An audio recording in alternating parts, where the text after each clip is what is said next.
Renata Cruz had been living in her car for 19 days when the letter arrived at her sister's address.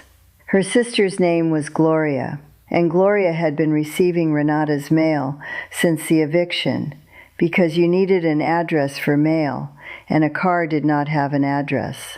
And Gloria had been texting her whenever something arrived with the specific combination of love and worry that had been the texture of their relationship since childhood. The love that was always present, and the worry that had intensified in the past 6 months as Renata's situation had become what it had become. The situation had become this: a divorce finalized in January that had produced the specific outcome of two people with limited assets dividing those limited assets, and both emerging on the wrong side of sufficiency. A job loss in March when the dental practice where she had worked as a receptionist for 6 years had been bought by a corporate chain that had its own staff and had thanked the existing employees for their service. An eviction in April when the job loss had produced the rent gap that the divorce settlement had made it impossible to bridge. Renata was 34 years old. She had a daughter named Ivy who was 7 and who was, for the duration of the situation, staying with Gloria and Gloria's husband Pete in their 2-bedroom apartment because Gloria had made this offer in the specific way that offers were made when the person making them understood there was no alternative and was not going to let the absence of an alternative go unmet. Ivy slept in the 2nd bedroom with Gloria's daughter Carmen, who was 8, and who had received Ivy's arrival with the generous adaptability of a child who considered her cousin her best friend. Renata slept in the car in the parking lot of a 24-hour gym 2 blocks from Gloria's building because the gym was open and lit and she could use the bathroom and the shower, and because the parking lot had a security camera visible from her space, and the camera's presence made the nights manageable in a way they would not have been without it. She drove to Gloria's every morning to be with Ivy before school. She drove her to school. She spent the days at the library, which was warm and had Wi-Fi, applying for jobs and managing the situation in the practical way that the situation required. She picked Ivy up from school. She had dinner with Gloria's family 3 nights a week, and the other nights she made something on the small camp stove she kept in the car, with the specific economy of someone who understood that the difference between $1 spent and $1 saved was the difference between the situation getting longer or shorter. The situation was manageable in the way that impossible things were managed when the only option was to manage them, which was with the sustained, focused effort of a person who had decided that the impossible thing was temporary, and that temporary things required the same resources as permanent ones, but were finite in a way that permanent things were not. She held on to finite. The letter Gloria texted her about arrived on a Thursday in May. Gloria said it was from a law office and had official-looking stamps on the envelope, and that she had resisted opening it, but that Renata should come by. Renata came by.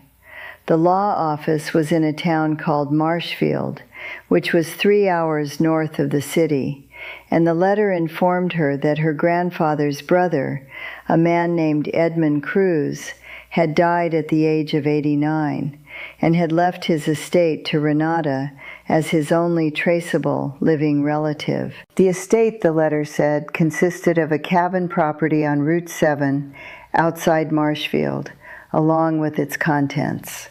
The cabin had been sealed since Edmund had entered a care facility 6 years ago, and had not been opened since. She read the letter at Gloria's kitchen table. Gloria was watching her from across the table, with the expression she wore when she had decided not to say the thing she was thinking until Renata had processed what she was processing. Renata looked up. She said she had met Edmund Cruz once.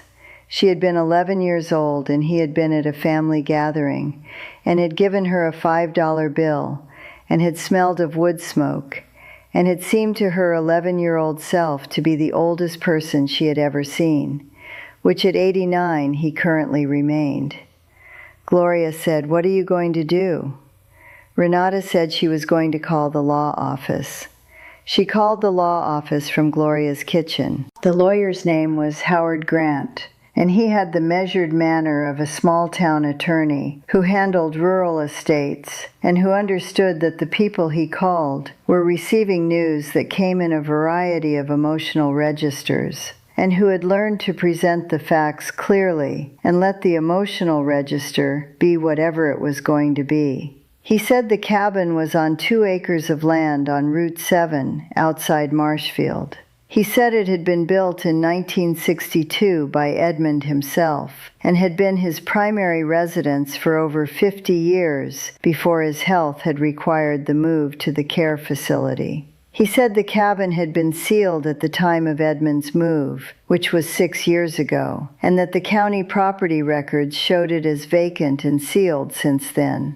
He said the property taxes were current through the care facility arrangement Edmund had made before his move. He said the property was hers as of the completion of the estate transfer, which required her signature on several documents and could be completed at his office at her convenience. She asked about the condition of the cabin. He said he had not been inside. He said the exterior inspection conducted for the estate assessment had described the structure as intact, with no visible signs of major deterioration, but that the interior had not been assessed, and she should understand that 6 years of sealed vacancy could mean anything from perfectly preserved to significant problems requiring attention. She said she understood. She asked when she could come. He said tomorrow if she wanted. She looked at Gloria. Gloria said go. She drove north the following morning with Ivy, who she pulled from school for the day,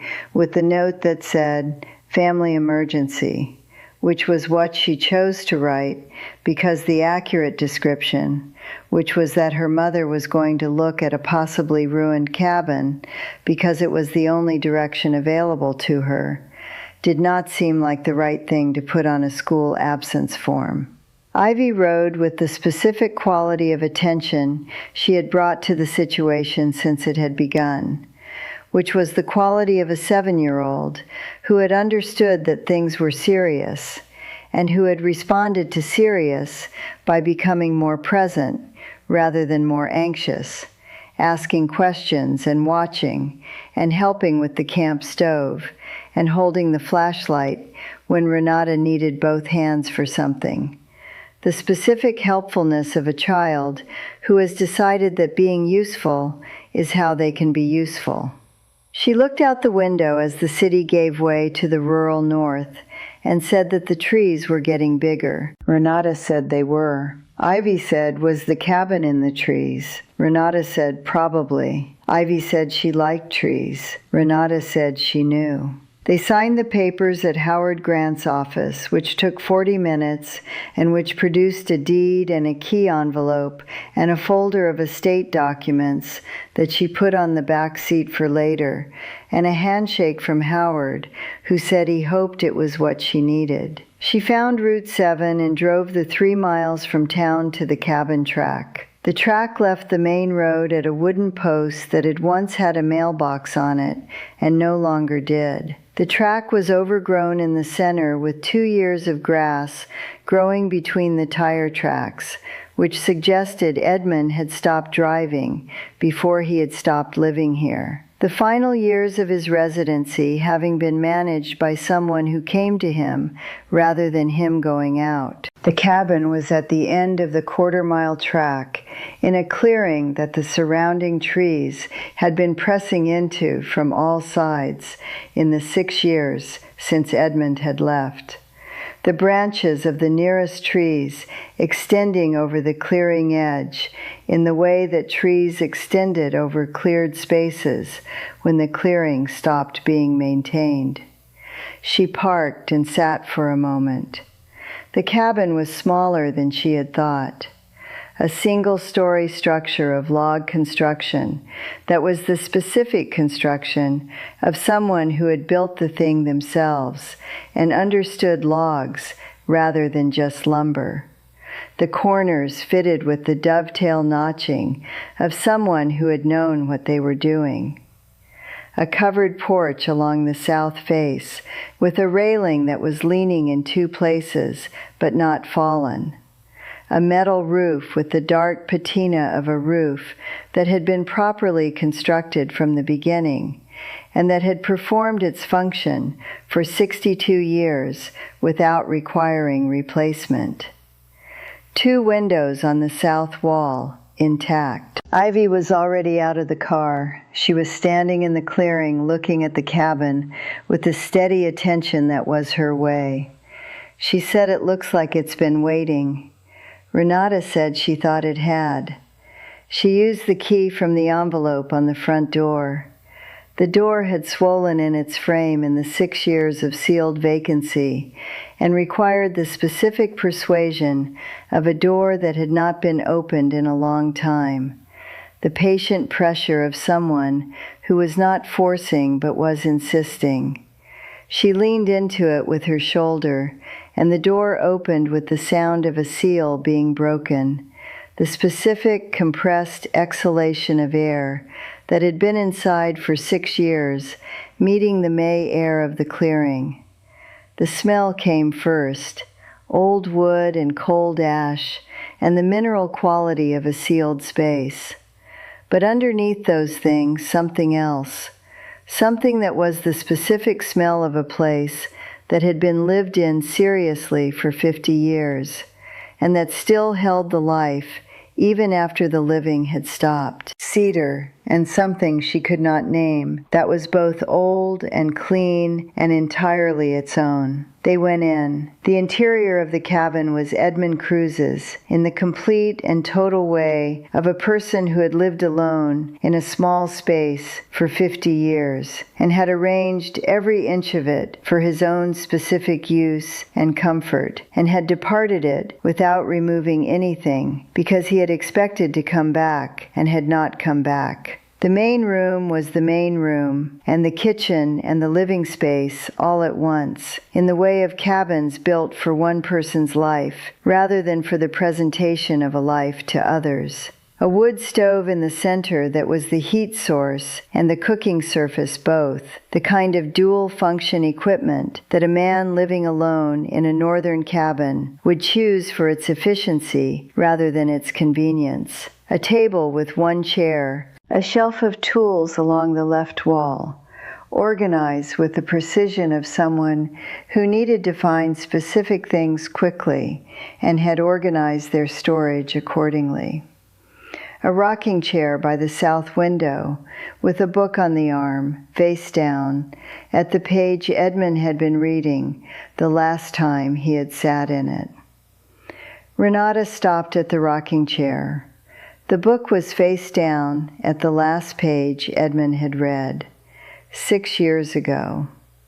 Ivy had moved to the kitchen area and was looking at the wood stove with the interest she brought to things that were unfamiliar and that she was trying to understand by looking at them carefully.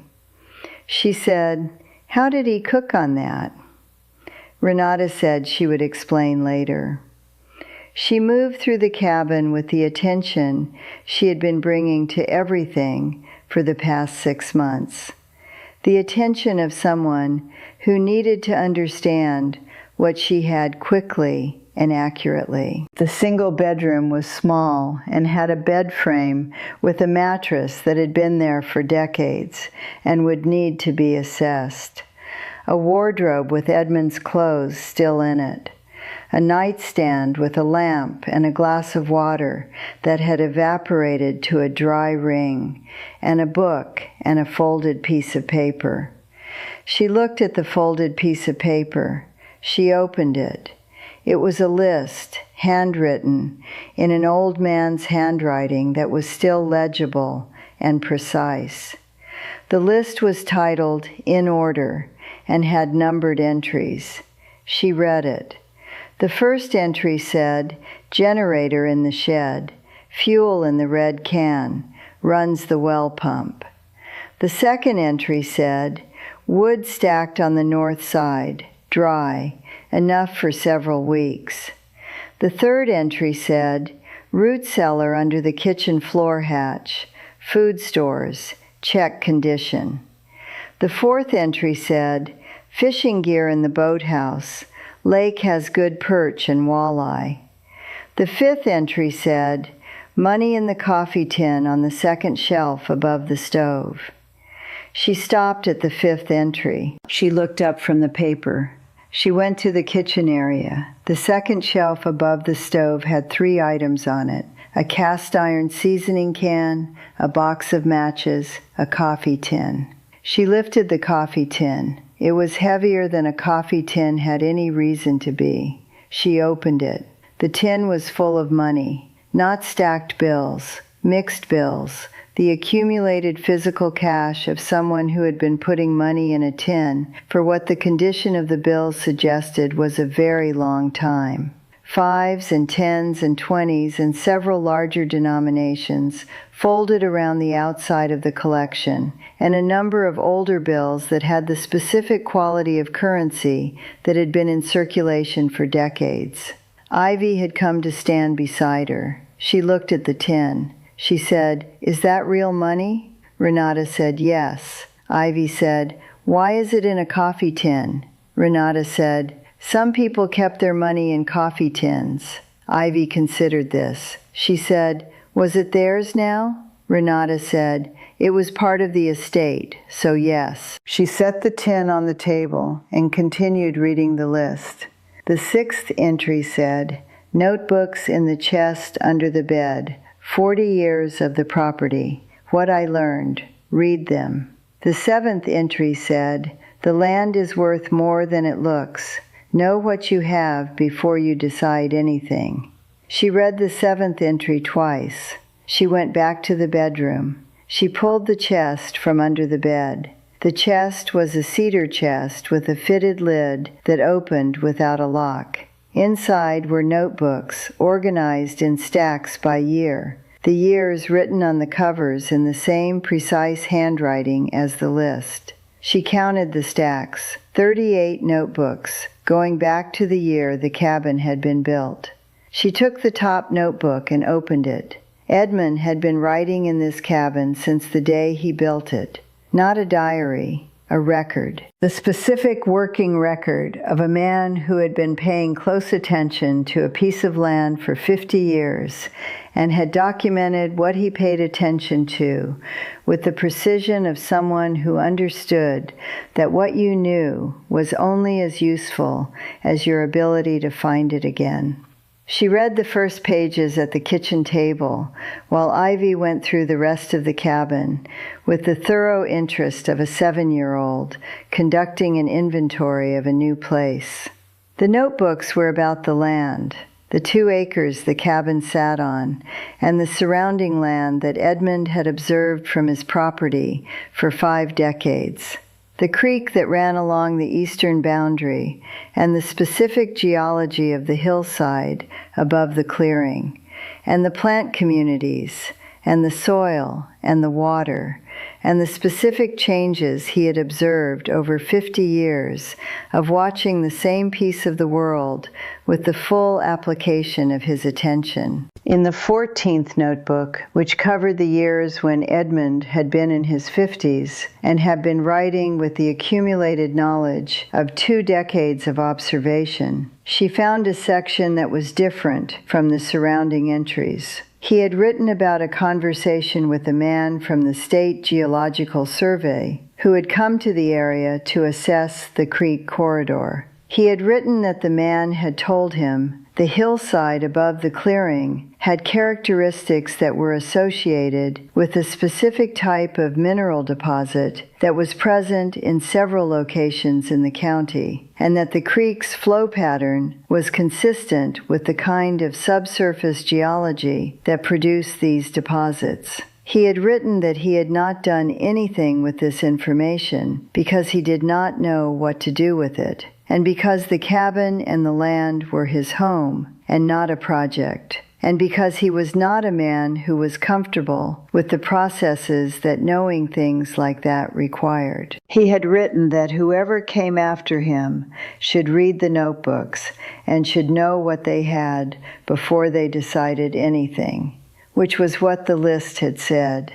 Renata sat at Edmund Cruz's kitchen table with the notebook open in front of her and the coffee tin of money to her left and the key envelope from Howard Grant to her right, and the door open to the May clearing, and the sound of Ivy on the porch, saying that she could see the lake through the trees. She thought about 19 days in a car park 2 blocks from Gloria's building. She thought about the security camera above her parking space, and the gym shower, and the camp stove, and the library Wi-Fi, and the school absence form that said, "Family Emergency."